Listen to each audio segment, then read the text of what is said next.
que c'était la même période, nous avions mis également une centrale thermique également en service, toujours en avril, mai, juin, dans la même période.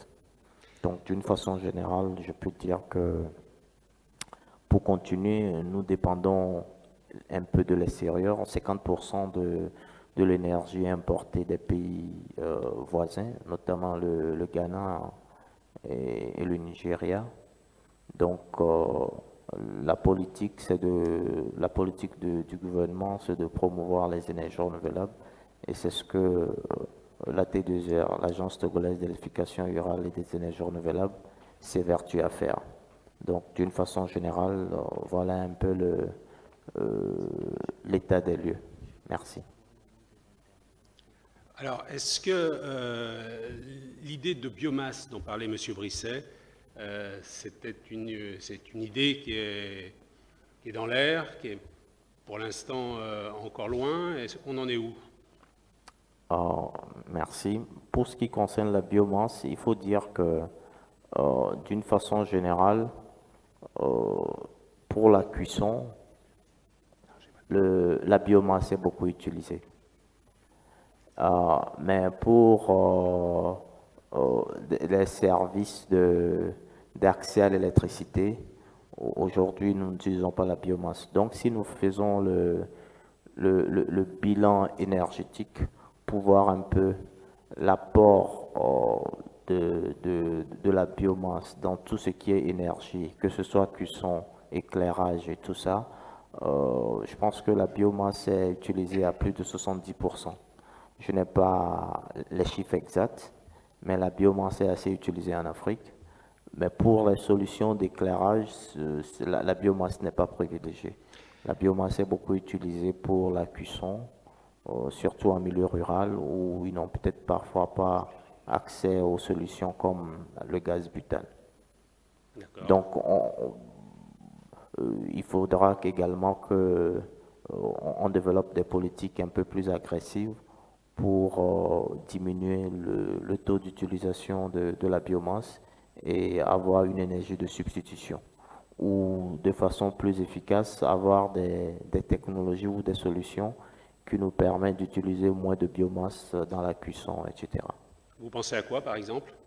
Au foyer amélioré, c'est des solutions qui permettent de réduire la quantité de biomasse utilisée.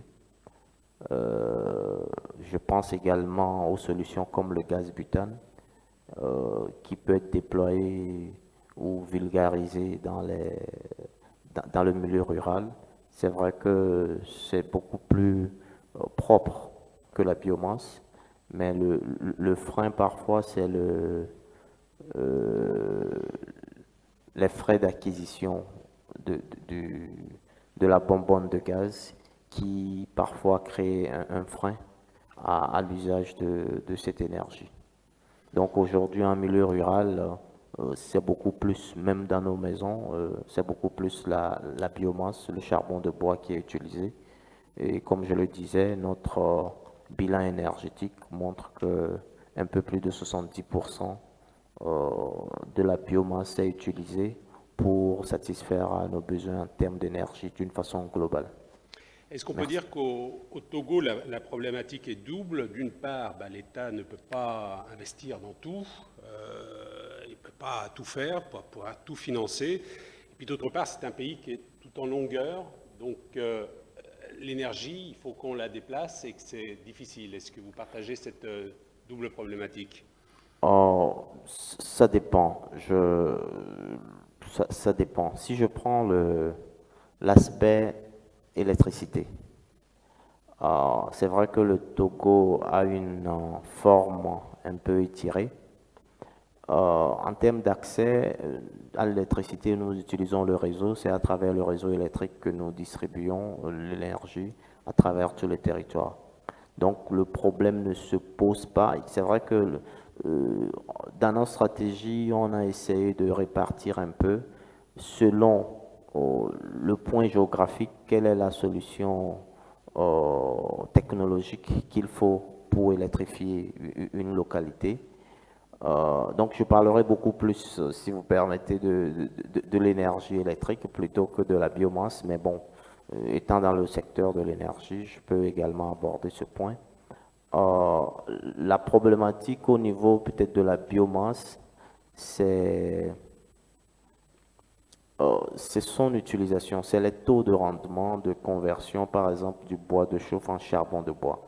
Ça, c'est la vraie problématique. Sinon, nos paysans, nos parents en milieu rural savent fabriquer du charbon de bois, mais le taux de conversion n'est pas assez intéressant, ce qui fait qu'on utilise beaucoup de charbon, non, de bois de chauffe pour produire du charbon de bois. Ça fait que très rapidement, on décime les forêts. On ne va pas rentrer dans un débat trop technique, mais peut-être, Monsieur Brisset, vous vouliez réagir, sans être trop technique hein, sur biomasse.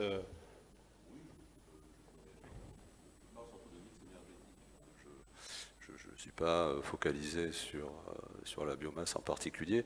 Je dis que simplement, le continent africain est vaste et on doit pouvoir, il faut étudier en fonction du contexte du pays, des solutions avec des nouvelles technologies, comme disait monsieur auparavant, il a tout à fait raison, adaptées au contexte du pays.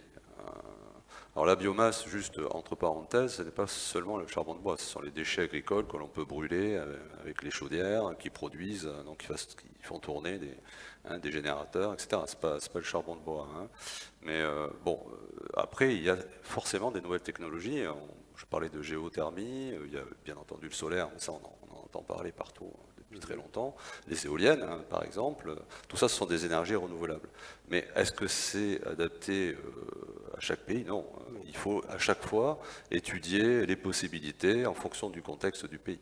Il est évident que c'est complexe, comme je le disais tout à l'heure, hein, c'est pas évident. Mais en tout cas, sur le fond, c'est un mix énergétique qu'il faut trouver. Voilà. Alors, avant de voir des solutions financières, je me tourne vers vous. Chez vous, la Gazelle, qu'est-ce que vous faites exactement? Bonjour. Bonjour. Merci de me donner la parole. Donc, la Gazelle, on est une société qui fabrique localement en Afrique des solutions solaires pour l'accès à l'énergie hors réseau.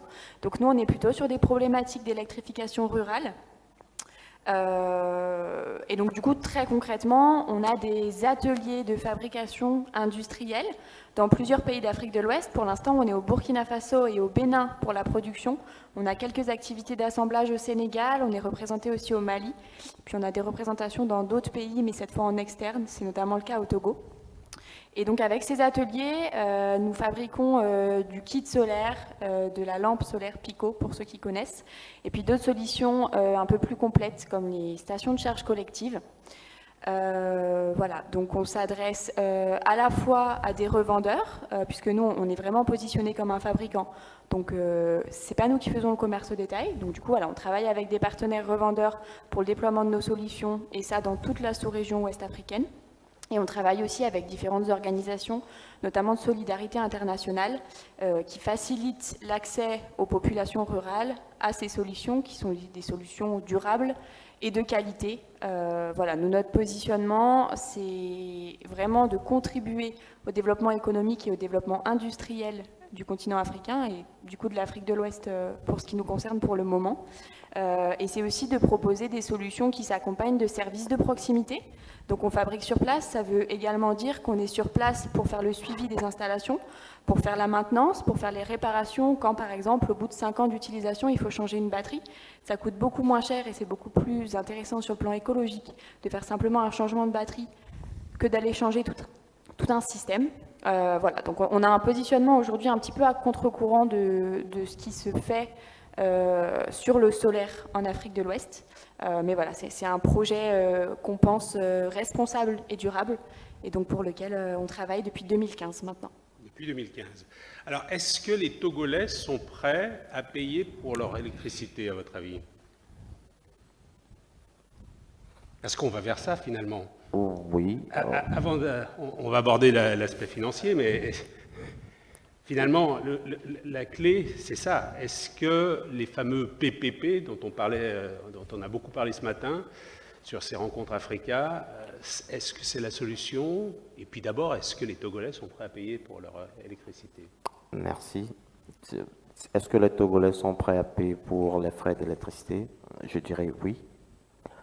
Oui, pourquoi? Parce que d'une façon générale, la Société nationale de distribution de l'énergie électrique sur le territoire a un taux de recouvrement qui est assez élevé.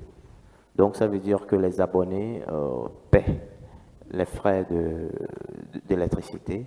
Et en milieu rural, en 2017-2018, nous avions lancé une étude socio-économique avant de promouvoir le programme CISO qui concerne, disons, le déploiement des kits solaires sur l'ensemble du territoire. Nous avions commandité une étude qui a prouvé que les personnes en milieu rural ont la volonté de payer, et ils ont également donné, disons, des plages où elles peuvent payer l'électricité. Donc, ça nous a permis de voir qu'une bonne partie est prête à payer des factures d'électricité autour de entre 2500 et 5000 francs. Je pense qu'une bonne partie, on devait être autour de un peu plus de 60% à 80%. Donc, les Togolais ont bien la volonté de payer l'électricité. Alors, on parle argent. Monsieur Assi, on a la chance de vous avoir parmi nous. Vous êtes le directeur d'Ecobank. En 2 mots déjà, sans rentrer dans un débat trop technique, les PPP, qu'est-ce que c'est? Bien, alors, merci. Les PPP, bon là vous avez tendance à le ramener au financement. Effectivement, c'est des projets, et lorsqu'on parle de projet, on parle d'investissement et de financement. La partie investissement, les techniciens savent bien le dire, mais également le financier que nous sommes, nous essayons de comprendre la structuration. Les PPP, c'est une forme de structuration publique-privée dans le domaine qui intervient souvent, qui sont des solutions souvent proposées dans plusieurs domaines, mais également et surtout dans les domaines de l'électricité, pour ce que nous observons, enfin, de l'énergie. Il consiste à réunir autour de la table pour les projets d'électricité, et notamment la production de l'électricité. Nous avons vu où les secteurs sont dans tous les pays libéralisés. Donc pour la production d'électricité, étant donné que c'est des technologies, aujourd'hui les technologies ont évolué, on recherche des technologies beaucoup plus raffinées et avec des coûts abordables. Plus la technologie est affinée, plus les coûts sont abordables. Donc c'était une bonne politique de libéraliser ces secteurs-là de sorte à ce qu'on puisse avoir accès à des technologies intéressantes qui ont une certaine qui ont un impact important sur la production de l'électricité. Donc beaucoup d'acteurs plus ou moins très techniques interviennent sur cet aspect-là, ce qui est bien pour moi, à mon avis, parce que l'autre volet, qui est le volet distribution, est toujours gardé souvent par les compagnies publiques, dans la mesure où les prix sont tout à fait réglementés et ça a une dimension sociale. Donc, l'État garde toujours son rôle régalien d'assurer la disponibilité de l'électricité en investissant dans des projets importants, mais laisse la technologie et l'apport de technologie à travers des centrales intelligentes alternatives aux opérateurs privés qui interviennent sur cet aspect-là pour fournir à la société de distribution de l'énergie. Et les banques, à côté, les partenaires financiers interviennent, évidemment, et prennent leur confort sur le partenaire privé qui vient avec une technologie et qui sait le faire, qui sait vendre sa technologie. Donc, il règle la question enfin pour nous, partenaire financier, il règle la question du risque technique, plus ou moins. Donc, il apporte une technologie et de l'autre côté, l'État est là pour assurer la sortie, la vente et la distribution de l'énergie. Et nous, partenaires financiers, on intervient sur cet aspect. Mais ce que je veux dire, c'est que au-delà de ces formules structurantes, de ces projets structurants que nous voyons, pour moi, le partenariat public-privé doit aller au-delà et aborder toutes les questions, toutes les problématiques autour de ce secteur de l'énergie, de la production et du fonctionnement même de ce secteur de l'énergie, parce que à la fin, il y a beaucoup de problématiques qui ressortent au niveau de la distribution, au niveau du recouvrement, et c'est des problématiques qui sont des problématiques importantes et qui, pour moi, doivent être traitées également dans ces cas de PPP où on peut trouver des acteurs privés qui ont de la compétence et qui ont vraiment de la technique et qui ont des process innovants qui peuvent apporter dans ce domaine-là. Et nous, banques et institutions financières, on est là pour assurer toute la partie financement des projets en eux-mêmes et financement de la partie exploitation pour garder la pérennité de l'exploitation et assurer par derrière la capacité de tous les acteurs à faire rouler la machine et à mettre à disposition de l'énergie de manière permanente et à bon marché. Voilà ce que je peux dire. Et quel est le problème que vous pouvez rencontrer? Alors, hormis le fait que vous allez pouvoir rencontrer ici sur les rencontres Africa des prestataires qui ont cette technologie, vous, est-ce que vous avez un problème de garantie, par exemple, souvent? Problème de garantie, généralement, comme on dit, il y a deux aspects sur lesquels on peut prendre du confort. Parce que généralement, ces questions, c'est des questions qui ont toujours une dimension régalienne, okay, où l'État intervient. Mais donc, dans ce genre de projet, on prend du confort surtout sur ce qui est installé, c'est-à-dire sur le projet en lui-même. C'est des project finance. Dans notre jargon, c'est ce que nous appelons des project finance. Les project finance, c'est des installations, des projets qui ont la capacité de générer des revenus ou bien de générer de la valeur pour supporter, pour se repayer. Donc, nous prenons du confort là-dessus. Donc, lorsque nous avons une technologie qui est bien élaborée, qui règle un problème et qui effectivement se réalise et donne une valeur ajoutée, bien évidemment, on prend du confort là-dessus. Et derrière, évidemment, parfois, on donne souvent, parce que dans les montages PPP, celui qui apporte la technologie vend souvent à la société de distribution, qui généralement font du service public. Donc, il requiert pour lui, pour assurer son financement, il requiert souvent des garanties des banques commerciales que nous sommes, et nous l'apportons. Je signale au passage que pour les projets en eux-mêmes, pour le financement des projets en eux-mêmes, ce n'est pas seulement l'affaire des banques, c'est plutôt souvent l'affaire des organisations de financement bilatérales ou multilatérales, ce que nous appelons des DFI, mais les banques participent également. Il y a toujours un volet commercial où les banques participent, et dans la structuration, les banques apportent toujours la garantie. Maintenant, au-delà de la garantie, les banques interviennent sur la partie financement. Et là, au niveau de la partie financement de la société publique, il y a toujours le confort de l'État qui s'il n'est pas très formel, n'est pas loin.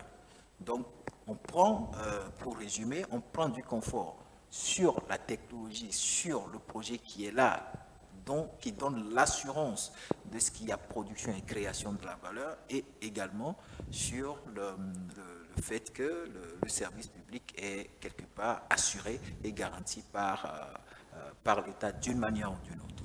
J'en profite pour signaler que tout à l'heure, on aura la présentation de 3 projets qui pourront peut-être vous intéresser. Absolument. Vous vouliez réagir, Madame Méallier?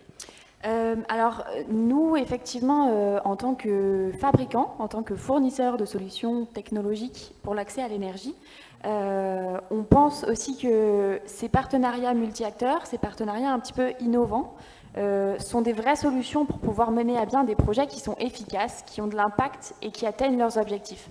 Alors, pour être complètement transparente, on n'a pas encore beaucoup de recul sur des projets PPP, donc public-privé, bien structurés dans le cadre de ce que M. Assis expliquait. Mais il y a beaucoup de partenariats entre ONG et entreprises privées que nous sommes.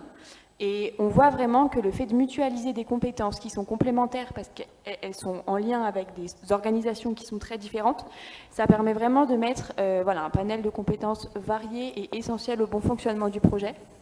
Nous, en tant qu'entreprise privée, on a des compétences et des solutions à proposer, mais on a aussi besoin de s'accompagner d'autres acteurs qui connaissent très bien les réalités du terrain. Donc ça peut être des organisations internationales, ça peut être des ONG, mais ça peut aussi bien sûr être des organisations gouvernementales qui vont nous permettre d'affiner notre offre, qui vont nous permettre aussi d'aller distribuer nos solutions de la bonne manière, avec une garantie quand il y a l'implication d'une organisation bancaire.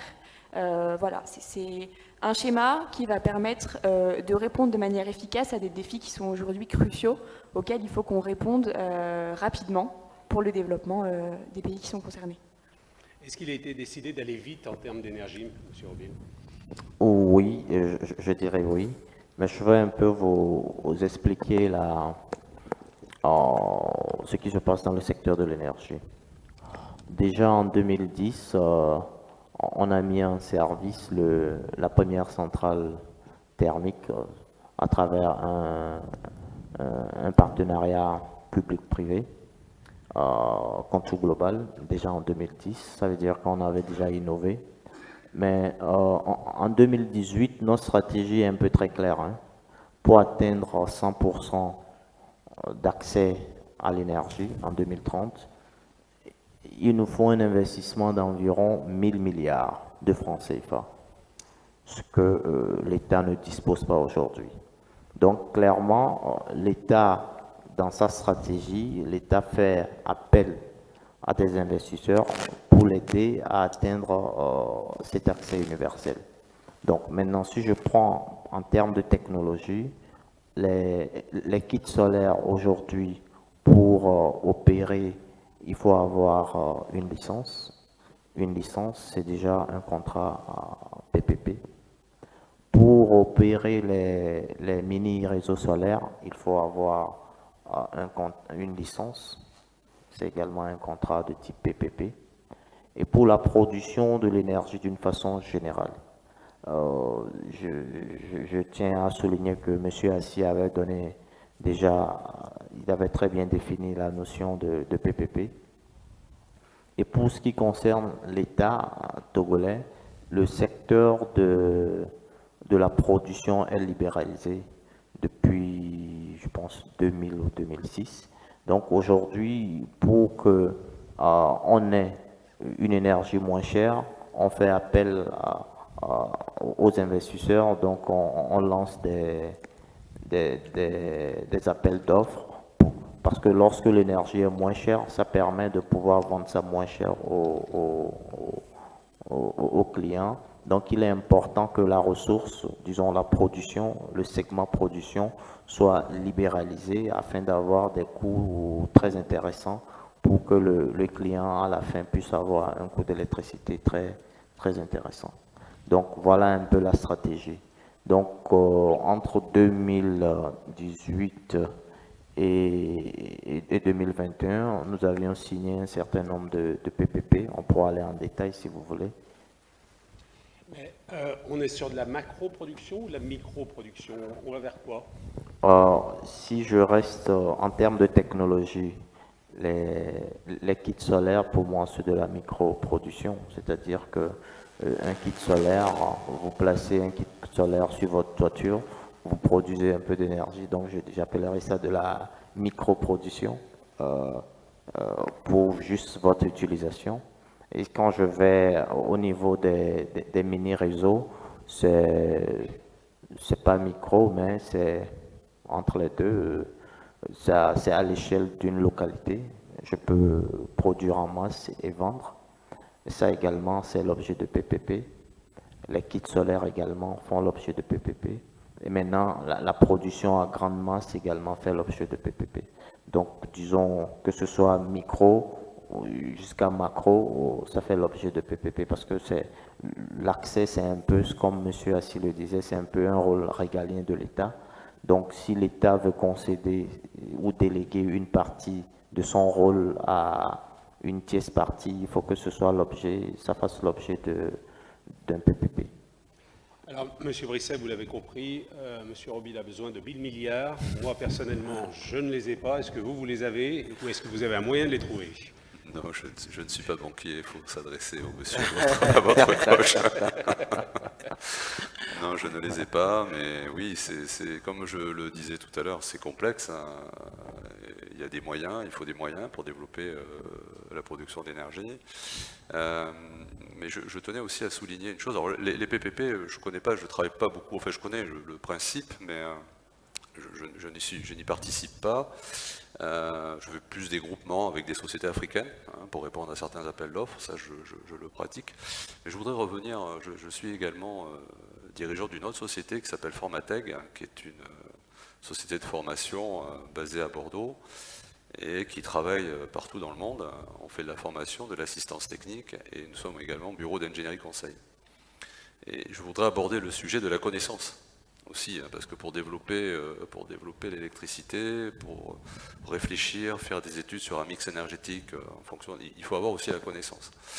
Et moi je pense qu'il y a aussi un rôle dans la formation de la population, notamment dans la formation professionnelle adulte. Je ne sais pas, moi, comme exemple, la CET a forcément besoin de recyclage de son personnel. On parlait de nouvelles technologies tout à l'heure, c'est tout à fait ça. Le mix énergétique, il faut aller puiser dans les nouvelles technologies, bien entendu. Mais pour cela, il faut aussi que les personnes qui travaillent dans le secteur de l'électricité sachent s'en servir, connaissent les process, la nouvelle technologie. Donc ça nécessite, je pense, aussi d'accompagner les gens avec de la formation et de l'assistance technique aussi. Enfin, là aussi, ça n'engage que moi, mais c'est ce que je pense. Vous pensez la même chose, j'imagine, tous autour de cette table? Bien entendu, la formation est importante. Je voulais juste dire que nous, dans le cadre du programme CISO, qui consiste à la vulgarisation des kits solaires, nous avions eu à former 3000 techniciens sur l'ensemble du territoire pour pouvoir agir en tant que technicien maintenancier lorsque il y aurait des pannes sur les kits solaires.